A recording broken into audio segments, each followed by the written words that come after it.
Live शुरू करते हैं अब। हाँ, हमको आज हम टॉपिक कर रहे हैं अपना रेशो। ठीक है, रेशो में देखो, रेशो के लिए सबसे इम्पोर्टेंट बात ये समझो। देखो, रेशो के क्वेश्चन ना हम दो तरीके से करते हैं। ठीक है, एक रेशो का क्वेश्चन होता है जैसे हम जो इक्वेशंस को सॉल्व करते हैं, जैसे मानो मेरे को रेशो दी है 3:7।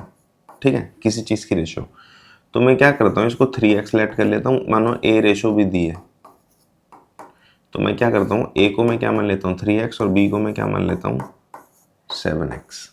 ठीक है, एक तरीका तो ये होता है जिसमें हम साथ में क्या x लिख के लेट करते हैं। और इसको लिख के लेट भी क्यों करते हैं ये भी मैं आपको बता देता हूँ। क्योंकि जैसे मानो कोई नंबर है 12/28, तो मैंने इसे काटा, 4 से काटा, तो 3/7 आया।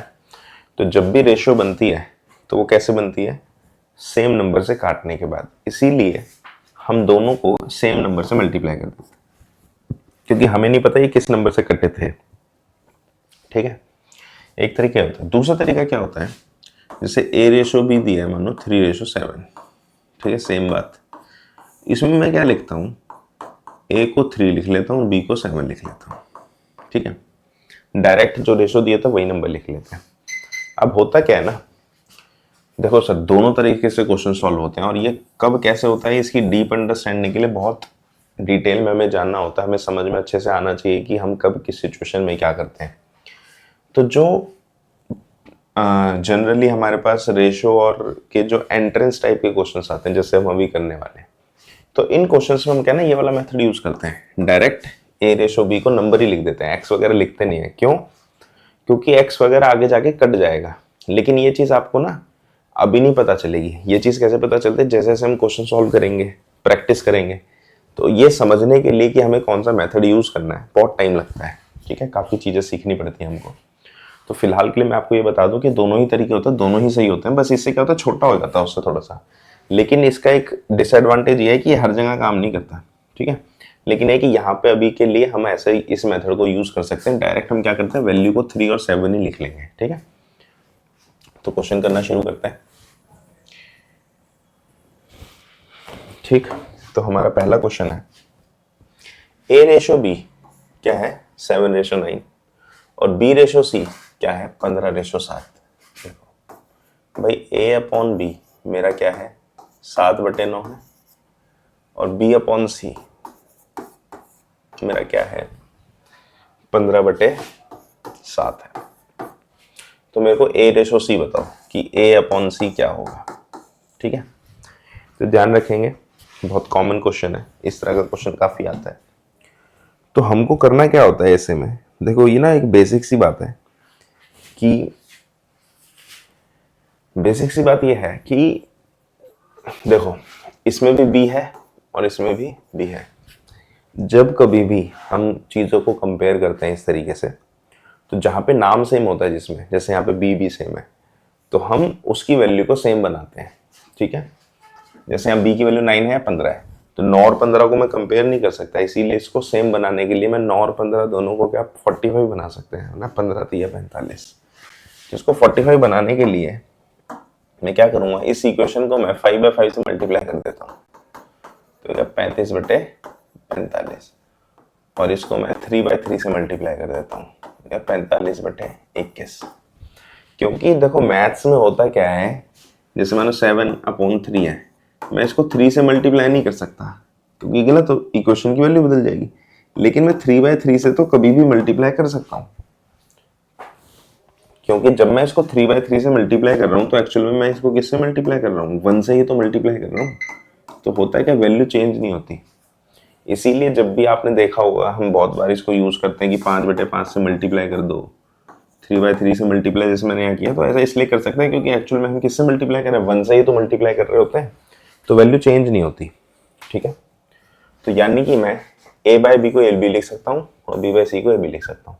तो अब अगर मैं इधर से कंपेयर करूं तो मेरी a की वैल्यू क्या हो गई 35 और c की वैल्यू क्या हो गई 21। तो अब मेरा a/c क्या हो जाएगा 35/21 7 से कट जाएगा ये, तो 5/3 यानी 5:3 फर्स्ट ऑप्शन आंसर हो गया। ठीक है, तो ये रेशो से शुरू करेंगे। हमको कंसेप्ट को समझना है कि हम क्यों कर रहे हैं इस चीज़ को, है ना, कि मैं क्यों b को इक्वल कर रहा हूँ, क्योंकि दोनों रेशो में b एक ज्वाइनिंग पॉइंट है। ये बात मैथ्स में तो बहुत ज़्यादा वैसे भी एप्लीकेबल होती है, जब जो चीज़ दो अलग अलग चीज़ों को जोड़ती है ना, वो ढूंढना होता है। ऐसे हम ट्रिग्नोमेट्री में भी करते हैं, हाइट एंड डिस्टेंस में।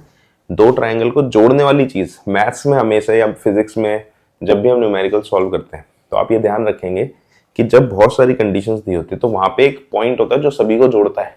आपको उस पॉइंट पे ही ध्यान देना होता है ताकि क्वेश्चन सॉल्व हो पाए। जब तक वो पॉइंट पकड़ में नहीं आएगा तब तक क्वेश्चन सॉल्व नहीं हो पाता। ठीक है, नेक्स्ट आपकी बारी वाला करते हैं। ठीक है, यही फर्स्ट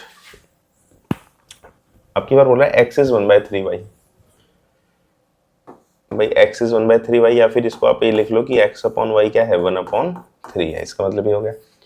दूसरा y इज 1/2z। इसका मतलब क्या होगा कि भाई y अपॉन z कितना है, 1/2 है। अब यहाँ पे फिर से ध्यान दो कि इन दोनों को जोड़ने वाली चीज है क्या, y, लेकिन y यहाँ 3 है और यहाँ पे 1 है। तो इसको सेम बनाने के लिए मैं इसको 3/3 से मल्टीप्लाई कर लेता हूँ, उसको जरूरत ही नहीं पड़ेगी। तो ये जाएगा 3/6 भी लिख सकते हैं इसको, क्योंकि 1/2 और 3/6 एक ही बात है, बस मैंने उसको बदल दिया। ठीक है, अब मैं कंपेयर कर सकता हूँ क्योंकि y सेम हो गया। तो मेरे x की वैल्यू क्या है 1, यहाँ से y की वैल्यू 3 हो गई और z की वैल्यू क्या हो गई 6 हो गई। तो मेरे से पूछा x y z की रेशो, तो x ratio y ratio z किसके बन जाएगा 1:3:6, थर्ड ऑप्शन। ठीक है, नेक्स्ट थर्ड पार्ट। अब थर्ड पार्ट में क्या बोलता है कि x रेशो y 3:1 है। ठीक है, यानी x की वैल्यू 3 हो सकती है और y की वैल्यू 1 हो सकती है। या आप इसे ऐसे भी लिख लो कि भाई x/y 3/1 है, क्योंकि हमें नहीं पता किस चीज़ की जरूरत पड़े, इसकी पड़े या इसकी पड़े। अब बोला x³ - y³ / x³ + y³, x³ - y³ divide by x³ + y³ की वैल्यू बताओ। ठीक है, तो इसको हम डायरेक्ट क्या करेंगे, वैल्यू डाल के सॉल्व कर देंगे।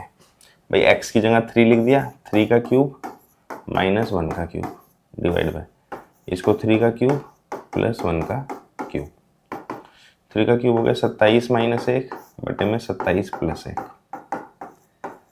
26/28, 13/14, यानी फर्स्ट ऑप्शन 13:4। ठीक है, तो हम करेंगे क्या, पहले तो बेसिक से शुरू कर रहे हैं, धीरे धीरे हम एडवांस पे जाएंगे। लेकिन एक चीज़ ध्यान रहे कि जो बेसिक्स में हम कब किस चीज़ को क्यों करते हैं ये बहुत इंपॉर्टेंट है। सिर्फ क्वेश्चन कर लेना ही इंपॉर्टेंट नहीं होता, बहुत इंपॉर्टेंट होती है ये बात कि हम किस सिचुएशन में क्या करते हैं। जैसे कि हम क्यों इसको इक्वल रखना है, और ये ना ये सिर्फ रेशो प्रोपोर्शन में ही काम नहीं आती है चीज़, ये चीज़ बहुत सारी जगह काम आती है मैथ्स में। तो लॉजिक को समझना होता है हमको, नहीं तो फिर आप रटते रह जाएंगे और पता नहीं चलेगा कि क्या हो गया। Next question, the ratio of 2 power 1.5 and 2 power 0.5 is the same as, वो इसमें से किसके बराबर है। देखो 2 की पावर 1.5 डिवाइड बाय 2 की पावर 0.5। तो ये एक मैथ्स में फॉर्मूला होता है कि जब बेस सेम हो और पावर माइनस हो जाती है डिवाइड में, है ना। तो इसको मैं लिख सकता हूँ 2 की पावर 1.5 माइनस 0.5। तो इसका मतलब हो जाएगा 2 की पावर 1 और 2 की पावर 1 मतलब 2 ही होता है, और 2 यानी 2:1 एक ही बात है, यानी ऑप्शन नंबर 1। ठीक है, तो 2:1 इसका आंसर है। ऐसे ही नेक्स्ट क्वेश्चन बोलता है m/n इज 3:2, यानी कि यहाँ से मुझे वैल्यू पता लगी कि m की वैल्यू 3 है और n की वैल्यू क्या है 2 है। देखो इसके साथ मैंने x मल्टीप्लाई इसलिए नहीं किया, देखो इस क्वेश्चन में क्या है ना, इसके साथ x लिखो तब भी आंसर आ जाएगा, लेकिन लेंदी हो जाएगा थोड़ा सा, है ना। अब ये धीरे धीरे आपको समझ आ जाएगी बात कि कब क्यों होता है, कब हमें किस सिचुएशन में क्या लेना होता है। जैसे जैसे जब हम क्वेश्चंस करेंगे मैं आपको बताता रहूँगा साथ साथ। तो हमें निकालना है 4m + 5n bye 4m - 5n। ठीक है, यहाँ वैल्यू डाल देते हैं। तो इसमें जब मैं वैल्यू डालूंगा तो जाएगा 4 × m की वैल्यू 3 हो गई प्लस 5 × n की वैल्यू 2 हो गई डिवाइड बाय 4 × 3 माइनस 5 × 2, मतलब 12 + 10 डिवाइड बाय 12 माइनस 10, 22/2 यानी 11 और 11 यानी 11/1।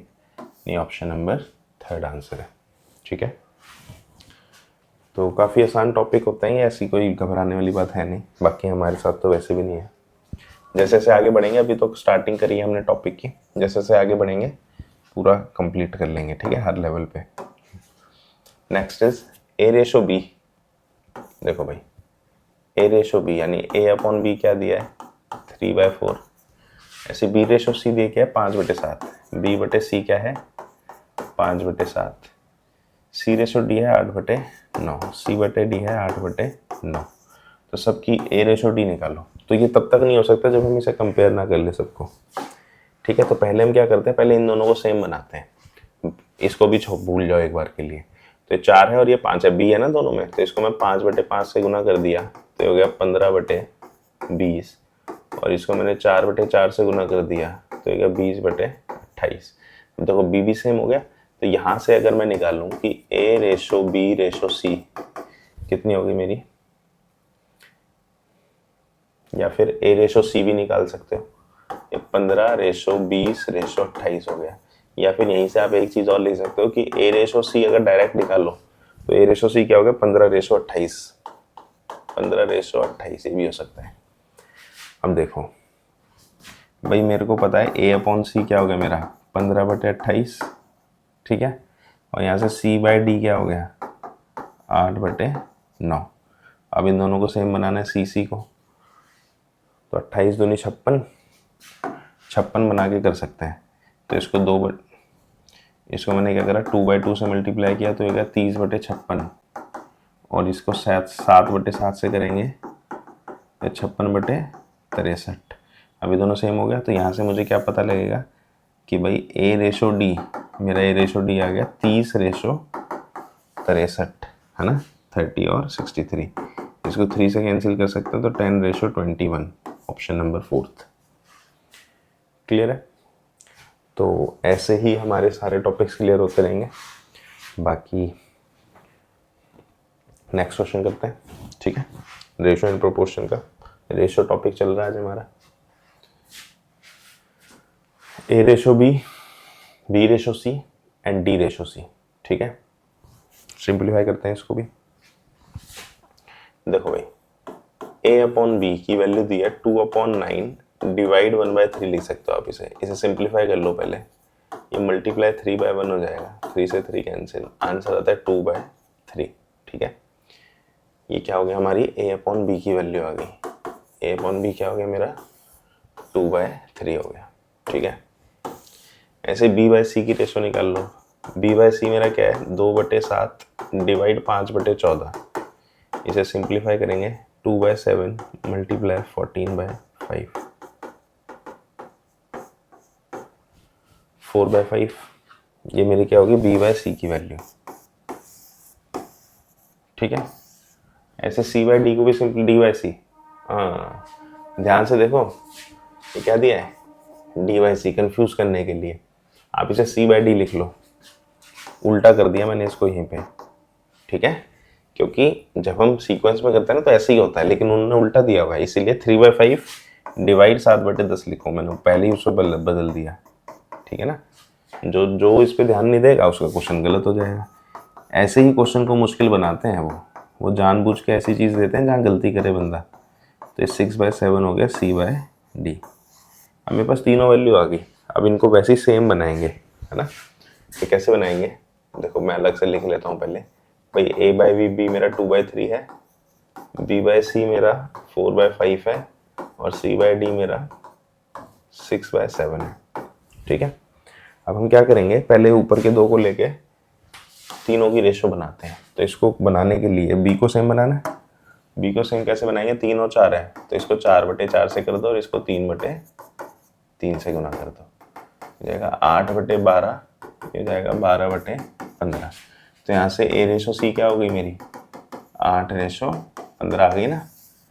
अब यहाँ से A/C क्या है मेरा 8/15 और ये 6 है, तो मैं दोनों को 30 बना सकता हूँ।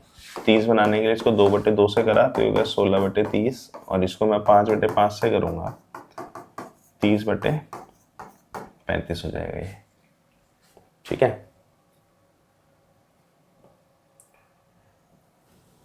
हमें चारों की चाहिए, ABCD सारी चाहिए हमें। तो ABCD के लिए जैसे 8/15 है ना, यहाँ से अगर मैं तीनों की निकालूं ABC तो हो जाएगा 8, 12 और 15। तो यानी मैंने इसको पूरे को 2 से डिवाइड किया था ना, तो इसी को मैं 16, 24 और 30 भी लिख सकता हूँ। ठीक है, तो 16, 24, 30 और 30, 35। तो रेशो मेरी होगी 16, 24, 30 और 35। 16, 24, 30 और 35, ऑप्शन नंबर 2। ठीक है, अब ये मैं क्योंकि आपको समझा रहा हूँ, है ना, समझाते हुए सभी का लेवल अलग है। अभी हमने शुरुआत की, इसलिए हो सकता है आपको लंबा लग रहा हो, लेकिन आपको कोई टाइम नहीं लगता है इसको सॉल्व करने में। एक बार जब आप फ्लो में आ जाते हैं ना, रिदम में, तो कोई टाइम नहीं लगता इसको करने में। ठीक है, next 6200 is divided into 3 parts. 3 parts में डिवाइड किया है 62 को, 200 को। तो बताओ सबको कितना कितना मिलेगा पोर्शन। ठीक है, तो जब भी ये पोर्शन वाला क्वेश्चन आता है, इसके लिए एक चीज ध्यान रखेंगे। देखो कैसे आता है, ये चीज समझ नहीं आज हमें। एक मतलब आज तो क्या, मतलब हर बार क्या होता है ना, जब क्वेश्चन पहली बार आएगा तब हम समझेंगे कि भाई किस क्वेश्चन को किस तरीके से किया जाता है।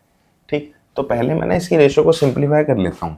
इसने जो रेशो 1/2, रेशो 1/3, रेशो 1/5 दी है ना, ठीक है, इसको मैं सिंप्लीफाई करके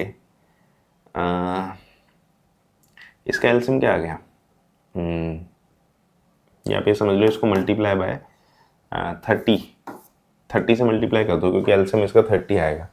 तो इसकी रेशो चेंज हो जाएगी, सबको मल्टीप्लाई कर देंगे तो हो जाएगा 15/10/6।